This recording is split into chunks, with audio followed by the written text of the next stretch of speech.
can you tell me again about what they taught you in school? So they used to teach everyone there that the West, America, they our enemies, Israel.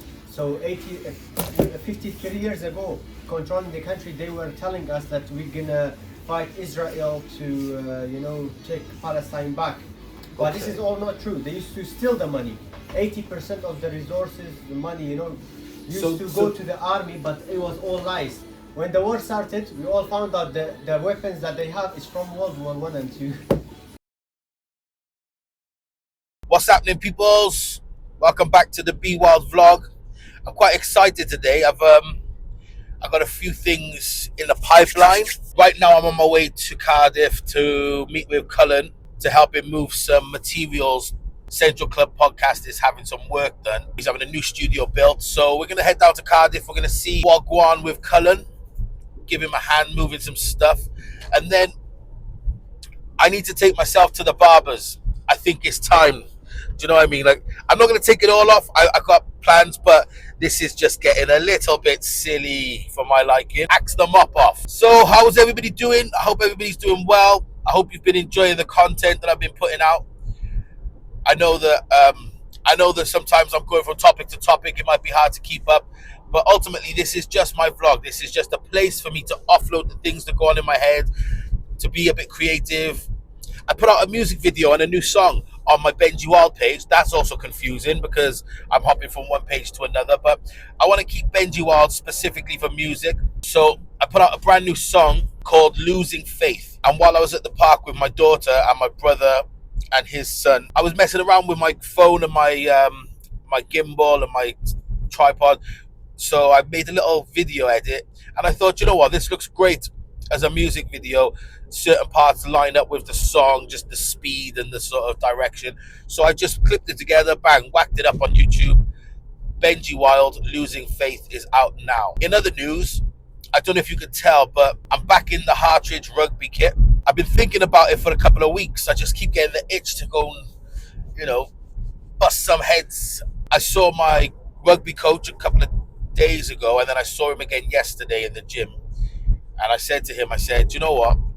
You might see an appearance from me this week. Thursday, I'm going to actually go and jump back in with some rugby training. I doubt I'll be getting a game on this Saturday, unless they are low on players, but I don't think that they've been low on players lately. So yeah, the next couple of weeks. I can't play all the time. The main reason that I stopped playing rugby was because I have my daughter every other weekend. That makes it quite difficult playing rugby on a Saturday. It's not really fair on her for me to be dragging her along and sitting her out in the cold, because the rugby season is all in the cold. My daughter likes rugby like on the telly and in the stadium, but she doesn't quite understand the game yet. It's hard for her to keep up to a level where she enjoys it. So yeah, I won't be playing every weekend, but I'm really, really looking forward to getting back out on the grass. Nice crisp morning, having a little run around with the boys. I'm looking forward to that. Tomorrow, I'm going to be filming a vlog. I'm going to have a nice sit down, weather dependent. I might even get outside, go for a little walk or sit up the mountain and have a chat. Asteroid Boys, my band, my former band, we have already made an announcement that we have a project coming out this Thursday. It's not new music, it's a re-release of an old album which never had an official release. It was a mixtape that we made before our albums that got assigned to Sony. Me and Phil, my bandmate, we've been speaking quite a bit lately, and because I have my own distribution record label, Be Wild Recordings, we agreed that I would put out our project on my label, and that's great. That's great. This is the kind of thing that I hoped having a record label would provide opportunities for, and this is where we're at. So that's coming out Thursday, but I'm going to do a proper sit down tomorrow and address the fans of the band and talk about that. That's exciting. I'm really excited for that. Expect some promo and some PR to run alongside that over on the Asteroid Boys Instagram page. There will certainly be some fun clips from the past on there. I'm on my way to meet Cullen, and I will report back a little bit later. Yes, oh my God, check the hairdo out. Well, I was just saying then, I'm going to go and get... Oh, actually, stick the mic on quick. Got a mic of you? Yeah, man. Well, that's it? Yeah, clip it quite low on your jacket. I'm not going to lie, man. These are quite funky dunky. What, and they're just naturally already plugged in? That's the receiver, yeah? Boom. Now we are talking into the mics. Oh my It's god. sick, isn't it? Yeah. And they're not bad quality. They're How not, much? I can't remember how much they were. They're about 60, 70 quid. But they're not they're not incredible quality, but they're decent enough to be doing this. Yeah. And you've got the lights as well. Yeah, the lights on the gimbal I'm as gonna well. put it down just to put my belt on, because otherwise you're Go on, gonna don't be hold it. I think yeah. I think I'm gonna buy a light like you got in the studio, but a mini one. So I Yeah, you get loads of that. I did some videos the other night telling stories, tales from Tremorfa, and I got like LED torches from when I went climbing Pen and Van, and I just put a T-shirt over there. Yeah. And yeah, I was just messing around with the lighting, but yeah. Okay, Slowly so but surely. So what are you doing with the studio? so basically, we're in the process of turning the Central Club, the one studio we have, into multiple studios, 3 in total. Also a green room, office, and a promised space for the missus when she moves down. With her beauty. Where are we going? So we're gonna go. We can't go over there. It's blocked off. We have to go. So go up Ely Bridgeway. Yeah. Okay, and then basically I've got to get these screws. So basically, what I'm doing is we're going to be launching Adversity Studios where people can rent our studio. Did you say you've got something to cut the wood? They're cutting it. Oh, they're cutting it. Yeah, yeah. So you're launching Adversity Studios. Yeah, I think that's what the word's going. I think that's what we're going to call it. So Sounds it ain't finalised. I'm guessing that's because of the Voice for Adversity. That's Yeah. the Like slogan, a link to the Central Club, but obviously not the Central Club. We got to be careful, man. Like, because I recognise that, due to guests we've had on the Central Club, we've upset a lot of people, which is sad, really. Because what has upset people about your guests? I think political Because identity. Because you've interviewed right-wing people. Yeah. I hope. It's off to work I go. It's the first bit of work I've ever done. Yeah, I just thought, since I'm a vlogger now, I just vlog, innit? Since I'm a vlogger. This is different, isn't it? I took them off. Oh, you did you? I was going to say, where the fuck? Sorry, because they were just massive microphones. Right. So you got your wood in, so the builders are building downstairs.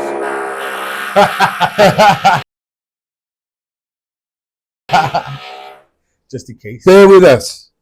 So we was talking in the car, and obviously you get a lot of stick for people saying that you're a right-wing podcaster, but all I see is you're just a podcast. You give a voice to whoever you think is important enough to give a voice. How do you make you feel? Two reasons, two kind of emotions. Two emotions. First one, frustrated, really frustrated. Yeah. Because if people took the time to actually look at our podcasts, the people who always speak negative are the ones who don't really look at any of the other stuff we do. So out of 150, 160 episodes now, I'd say Tommy Robinson, Calvin Robinson, Lawrence Fox, and there might be one or two others. Who are these people? They're deemed. I would even argue that some of them are not far right, but the radical left will deem them far right. Now, let's just say 10 out of 160. Yeah, it's not even 10, but let's say 10 guests. The rest of them, right, are not. They're either sports stars, musicians, people with drug problems, some of them who identify on the left, people from the trans community, people from the Muslim community. We just interviewed Ahmed Yakubu, who's getting stick online. And do you know the funny thing is, I'll get stick from those on the right for platforming Ahmed Yakubu. So I get it from both sides. You can't win. And that must be frustrating for you. Like, that would piss me off.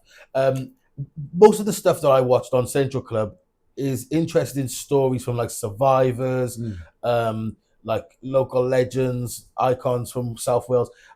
I never really saw this political divide until I started hanging out with you and you were showing me like what people were saying on other videos. And I was like, oh wow, just because I didn't go searching through the comments on that video, I didn't realize these conversations that are happening. And I think the same way that you have that is the same way a lot of people accuse me of this and not looking at the other stuff I do, Right. the really good stuff or the stuff balancing that, you know, and we're just a podcast, and unfortunately we're living in times that some of these topics need to be spoken about. The Weekly Spin, the show you've invited me on to do with you, that's just us reacting to these like woke videos and like, you know, videos of people that are just a bit stupid, a bit funny, a bit comical.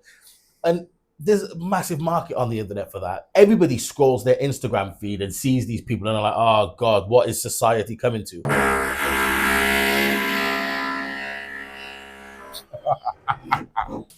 Ultimately, if somebody did...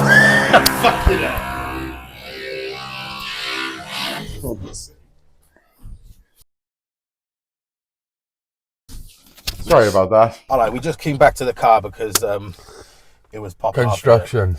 So you'll have to put a bit of that out. Just a tiny definitely. I'm going to start from the top though. Well, no, let's not. Look, it's just a vlog, bro. We don't have to take it too serious. So the one thing I was going to say upstairs was, if somebody did something good with their time and they went on this morning and then next week, this morning put Tommy Robinson on, they're not going to be like, oh, fuck this morning. Oh, this morning's terrible. Look what they've done to me. You know, it's like, it's a media outlet. You can't be seen to take sides, especially when you call the Central Club. You can't take sides. You have to give the platform to everybody. And I don't think it's fair that people are saying, oh, you're far right. It's because they're using that like as if it's an insult, like a nasty thing to call you, to box you. And it's not right, really. Yeah, no, I agree. And, you know, I've done a lot of work in my time now to try and destigmatize myself as a heroin addict, as a thief, as a wrong un, let's say.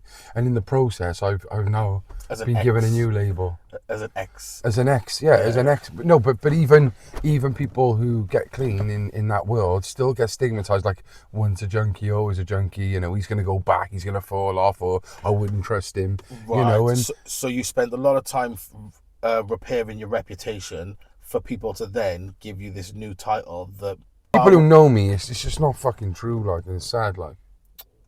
I feel for you, man, but to be far right, you got to have hate. And one thing I can say for sure about you is you don't strike me as somebody that has hate for anybody. I don't have hate for anybody. I do have concerns and worries like everyone does, and you know, I have an opinion as well, but I don't platform it on this.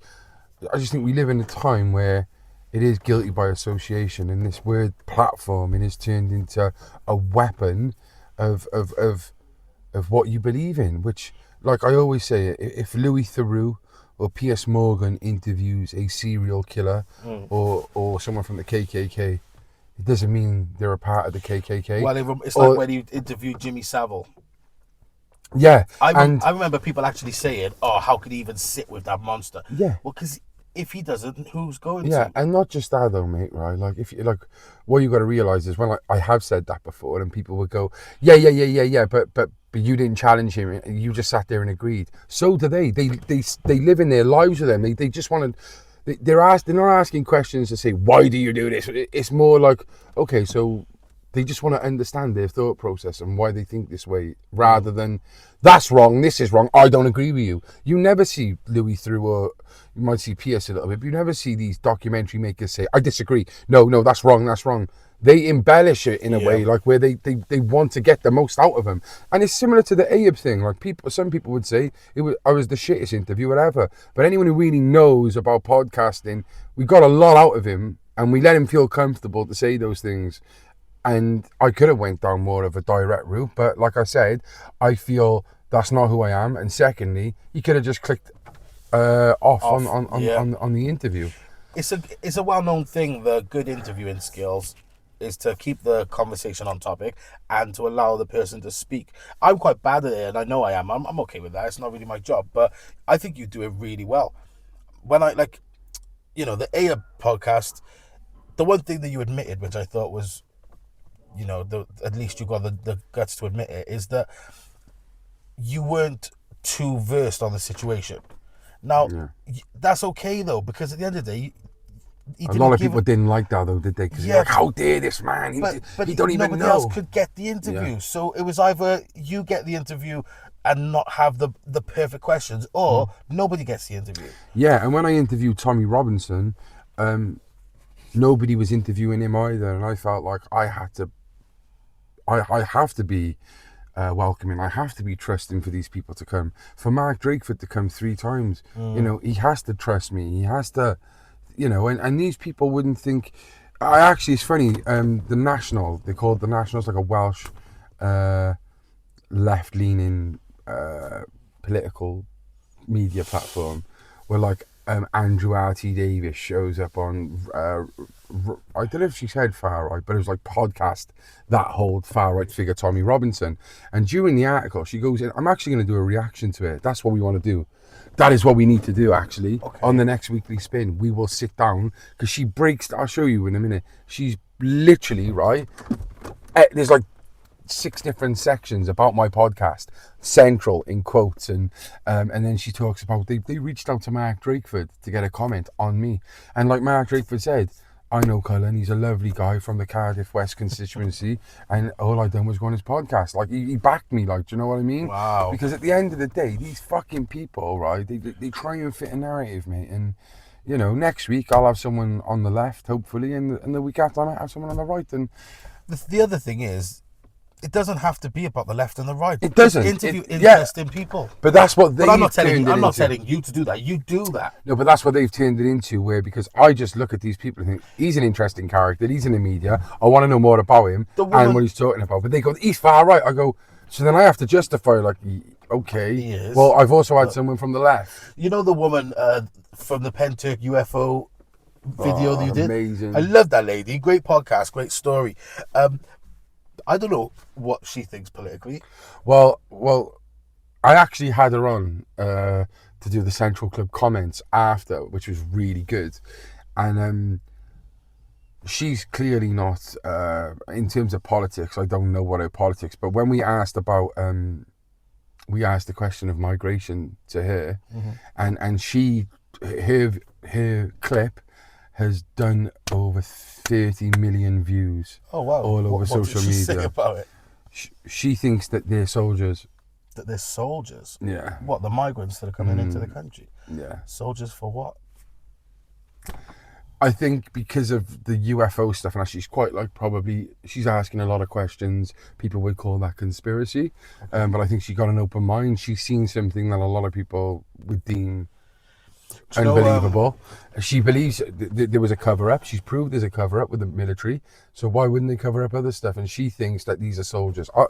Let me just see quickly if I can. Listen, let's wrap this up. Yeah, and then show me a few things. So ultimately, right, like the Central Club, I come from a loving family, an amazing upbringing. I've always said that, and I was always brought up and taught to treat people the way you expect to be treated yourself. Yeah.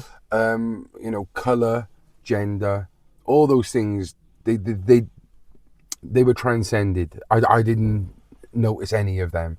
I told you when I was a kid about the time when my nan was with Carl, didn't I? Yeah. We'll leave that for another time. But when I come to a sound mind, like I grew up knowing, like, you treat people how you want to be treated.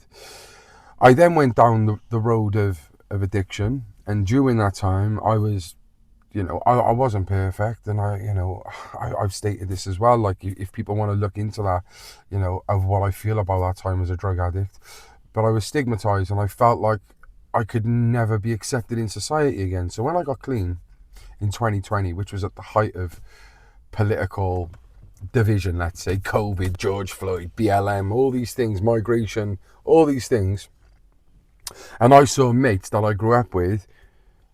He's on the left, he's on the right, he's converted to Islam. He's a fundamentalist Christian. He hates him, all because of politics, right? I was like, what the fuck is going on here? I just want to chill with you boys. Like, I don't. And because of that, that is what brought me around to wanting to start the Central Club, because I don't have political agendas. I can sit with someone who I don't agree with without being upset and feel like I'm platforming him and giving him an advantage. Yeah. You know, and at the same time, I can destigmatize some of them people the way I was destigmatized. So that is why I started the Central Club. I came out of the bubble because, you know, when you're on drugs, it doesn't stereotype. I'd be in a trap house with a trans person, with someone from fucking Morocco, someone from fucking Somalia, and we'd all be there, and the one thing we'd have in common is our addiction. Yeah, I get that. Listen, anyway, my final thought on this. We've had a chat. I know you're very, very passionate, bro, and I admire that. I think that your passion for what you're doing is unmatched. So just do it. It takes a lot of bravery and balls to double down on something you believe in and fight the good fight. Free speech. So, yeah, absolutely. I believe in free speech, and I could have easily, like, people don't know this, and I'm still going through something, but I have been asked by big platforms, and I've got my own platform to let everyone know what's happened. But I've taken a lot of stick for my belief in this, and, you know, I could have easily have took that tick box woke agenda, and I would be in a lot better situation financially, and just all round. I could be less stress, because, you know, and everyone calls you fucking far right now because of these things. But, you know, I've known you a long time, and yeah, you're very passionate about what you do, but ultimately I've never ever myself had an experience, or heard from anybody else who's had an experience, of you giving anything other than love. You've always been a bubbly person. You've always had a smile on your face. You've always been the one bouncing in and out of the room, and that's just testament to who you are. So don't listen to what people want to say. Keep doing what you're doing, and you're locked into the Be Wild vlog and the Central Club. Yeah, tune in. When's this going out? Probably tonight, if I can get a chance to edit it. Well, I'm gonna go get my haircut. Hopefully tonight we'll have the weekly spin out, and then we're gonna drop a double whammy. So in 2 days' time, you're gonna see another weekly spin, and send us in some suggestions to Be Wild as well. And Send some suggestions. You know, right? Listen, I'm gonna go see my nan. I'm glad you're doing what you're doing, though, bro. Thank Keep you. doing what you're doing. You inspired me, bro. You inspired me. Well, thank you, bro. I want to be the Theo Von to your Joe Rogan. I'll I'll send you this thing as well. I want you to look at it. I need you to look at it. Send this it could to be me, something we could really break down. And you've done, yeah. Are you gonna do it like a one? I'm gonna walk. You're I'm gonna gonna do a drive out. one, drive off. Yeah, I'm gonna keep talking. I'm gonna keep talking. That's the best way, bro. All right. I'll send you over the shit. All right. All right, safe. I'll see you in a bit. Peace, people. Thanks for sorting out, bro. Really appreciate it. That's all. I know what he's bro. I'll catch up with you in a bit. Yeah, tonight. So that is the boy Cullen. And fair play to him. You know, he's spot on. Let me flip this up.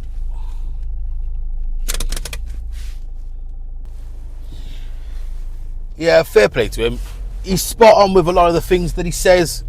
He's very passionate. He's very committed to what he's doing, and he's good at podcasting. You know, he gets some good guests on. People trust him, and that's from both sides of the argument. But it doesn't have to be an argument. I don't know why people are weaponizing things against him for his platform. I'm not really big on sharing my political deepest thoughts. You know, I have them, and I have some that some people would agree with, some that some people don't agree with, but ultimately it's my personal feelings, and I don't feel quite as passionately as Cullen about voicing them in this very moment. But yeah, I really do admire his energy. I admire his get up and go, his fight, his passion. There's so many people I know that either just don't have opinions or have opinions but are too scared to speak on them, and they just sort of bottle it up. I just don't, I do really like somebody that has passion and drive, and Cullen is oozing with passion and drive right now, so fair play to him. And also I do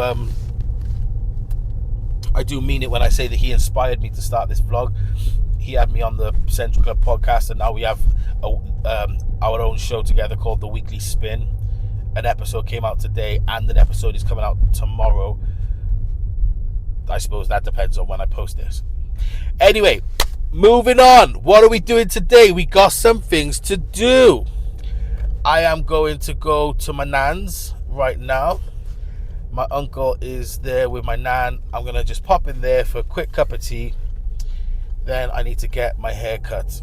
Show me what you just used to put your sugar in. No, I didn't put it all in with that. I just used a little bit of that. You can't measure sugar with Taste that. that, Ben, and tell me if...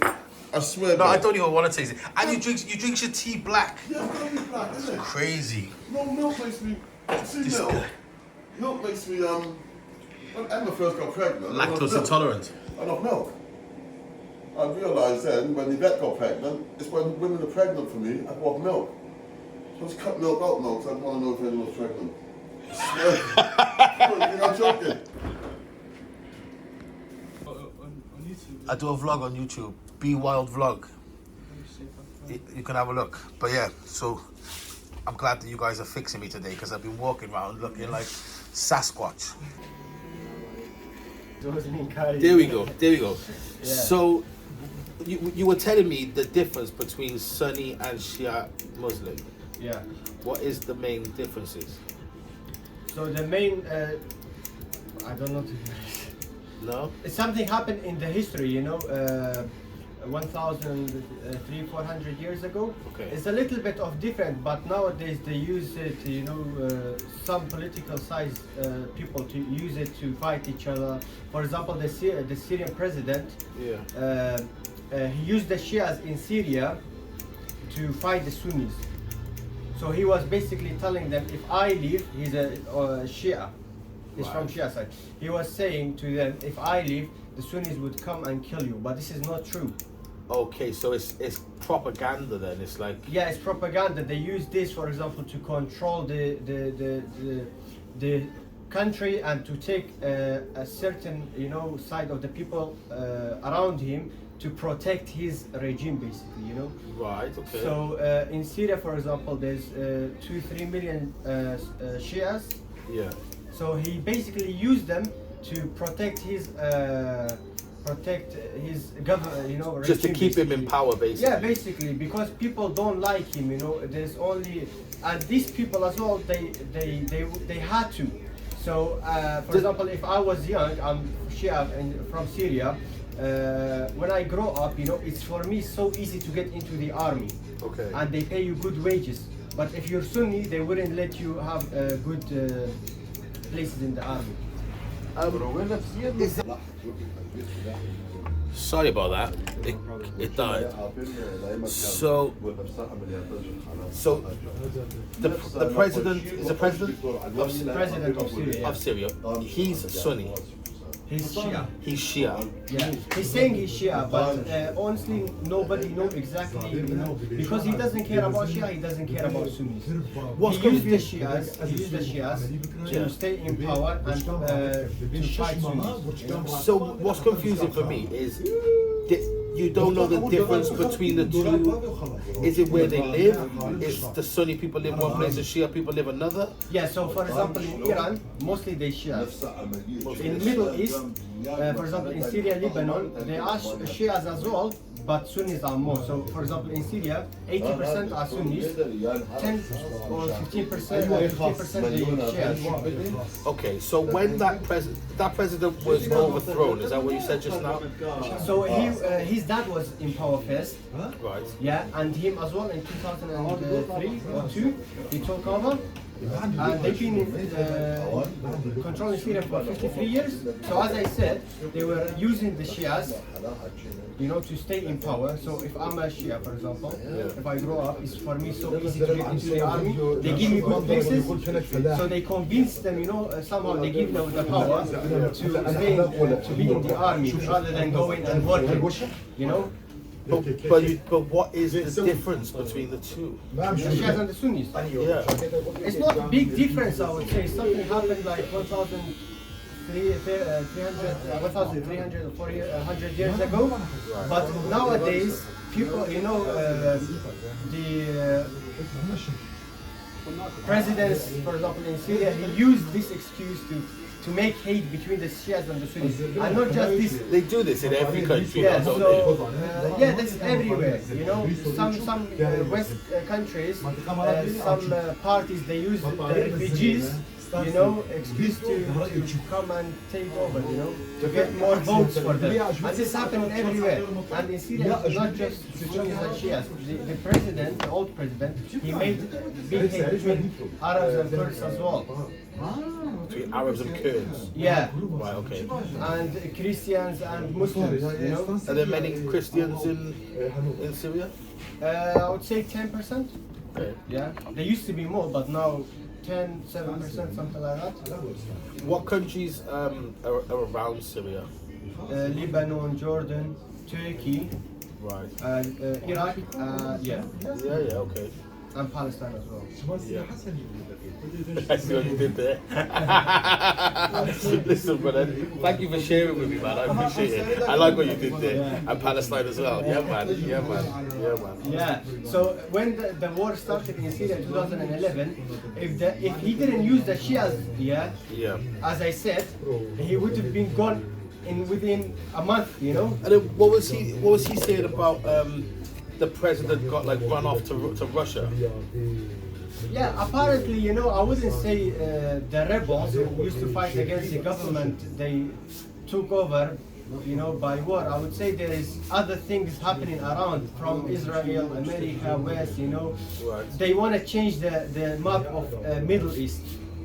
You heard about the war in Lebanon, Yeah, I've heard about it. Hezbollah and also With Palestine Israel as well. Yeah, so they basically want to take all the Iranian militias out of this country, Syria, Lebanon. So Bashar al-Assad, the old president of Syria, used to get all the support from Iran, and they used to send people, militias, to help him. Otherwise, he would have been gone ages ago. So they want to change the whole map, And how do you think, when you say they, who is they that want to change it? Israel, America, they is the one who really control everything, They use the people to fight each other. For example, Iran, they want to take the Middle East for them. Okay. They want to control it until the Mediterranean Sea. God, it's crazy, isn't it? And Israel doesn't want this, It's very complicated. Do you think it's a war on a war on Islam? Islam. Because if you say that they want to change the shape of the Middle East, who is it that they want? How did you think they want it to look? It depends. For example, Iran, they want to control it. They want to use the Shias to control it. It's just propaganda. They convince the people to fight for them. And on the other side as well, you have, for example, Turkey fighting the Kurds using other people. So all these big countries, they use the Syrians or they use the Iraqis, unfortunately. Crazy. There's never an end to war, is there? That's the problem. So as soon as it's gone a bit risky for Israel, it was a bit dangerous, because of the Iranian militias on the border of Israel. For example, in Lebanon and Syria, they fought Hezbollah and they changed the government in Syria as soon as it got a bit dangerous, So they want somebody to control the area who doesn't make any danger, on them.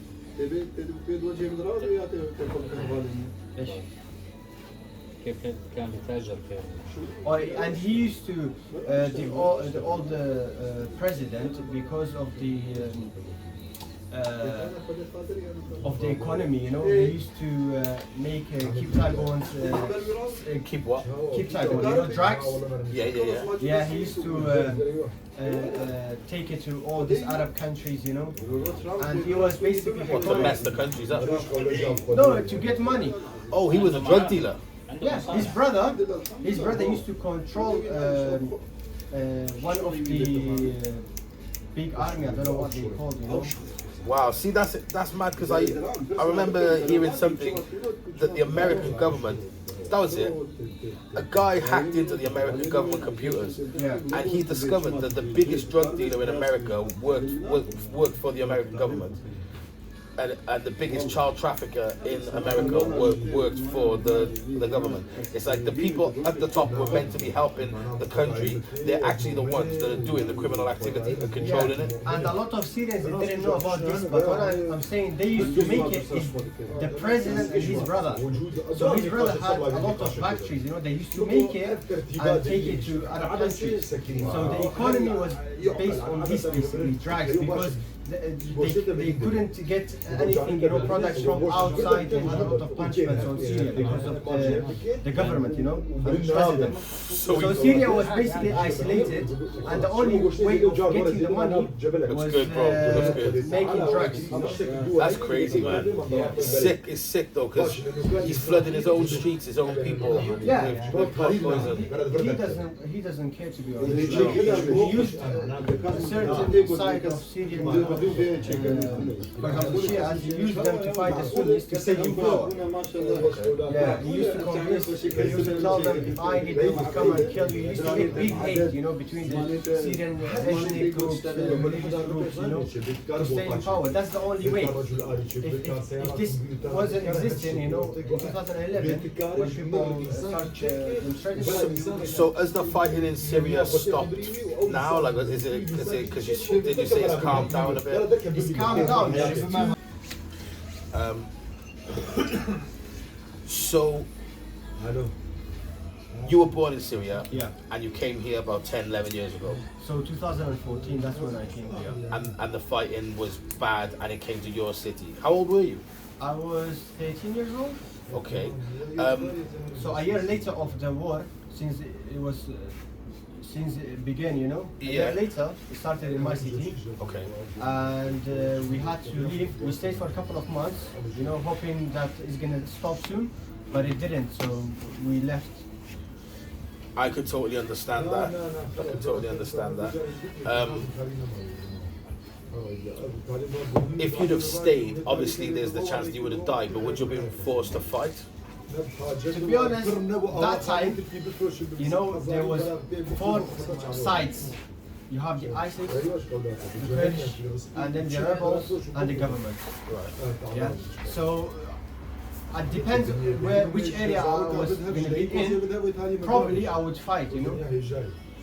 Because when you come out of the Syria, you know how the situation is. You know that there's big countries playing in Syria, you know. Yeah. But if you're there, you just in the war, you don't know what's going on. So you would be on one side, you know. Did you have like other siblings, brothers, like little brothers and sisters and stuff that came? Was it like you and your whole family sort of thing? Yeah, family, but like cousins, most of them, they're all there. Like every Syrian family, you know, they lost minimum 1 or 2 people. So for my family, we lost 4 or 5 people. I'm sorry to hear that, man. That can be a nice experience to have. You were going to tell me something about the prisons in Syria. Yeah, so the prisons, since even before that, nobody was, like everyone was scared to say anything about the government, or especially the president, you know. So they used to arrest people just for giving their opinion, you know. Okay. So since the war started, firstly, like the people were demonstrating against the government, so he used to arrest everyone. Since 2011 until now, they arrested 500,000 people, And when they arrest someone as a family member, you go ask for him, they would say he's not with us. So you don't know where he's at. So a lot of people used to pay $10,000, $15,000 just to know if their sibling, for example, family member, he's alive or he's dead. Oh, So that's imagine. crazy. So when a couple of weeks ago, when he escaped, and then the rebels took over, they went to prisons. They thought they're gonna find a lot of people in there. From 500,000 people, they found only 30 or 40,000 people. So the rest, they killed them. They're dead. Yeah, because they had big prisons. That's fucked up, bro. Yeah. That's fucked up. Listen, it's been nice to chat with you, man. Thank you very much, end the man. video because obviously I'm struggling with memory. Yeah. But it's nice to speak to Yeah. you, and I'm sorry that you had experienced them things growing up, Yeah. But Hopefully, it's gonna be better soon. yeah, you can only hope for peace. Yeah, that's it, man. That's all we can do, to be honest. Respect. Nice to chat, man. Thank you very much. Okay, so the last thing we was just talking about, we did say we're gonna end it, but can you tell me again about what they taught you in school?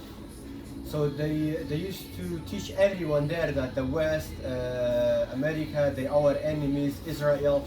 So 53 years ago, controlling the country, they were telling us that we're gonna fight Israel to take Palestine back. But this is all not true. They used to steal the money. 80% of the resources, the money, used to go to the army, but it was all lies. When the war started, we all found out the weapons that they have is from World War I and II. So they took your tax money and told you it was because one day they were going to uprise and fight and take back Palestine from the Jews and from the West, but they actually spent all the money on what? They used to steal it, basically. And just put it in their own pockets? Yeah, so let's say the other people out of the other countries, they used to have modern cars. Us is not like this. So if I buy a car here for 30k, I would buy it there for 80, 90k. They used to take 300% tax. So that's sad. So they lied to the people thinking that you were going to protect Palestine from Israel, Yeah. and they didn't. So that's one of the excuses they used to stay in power. So they were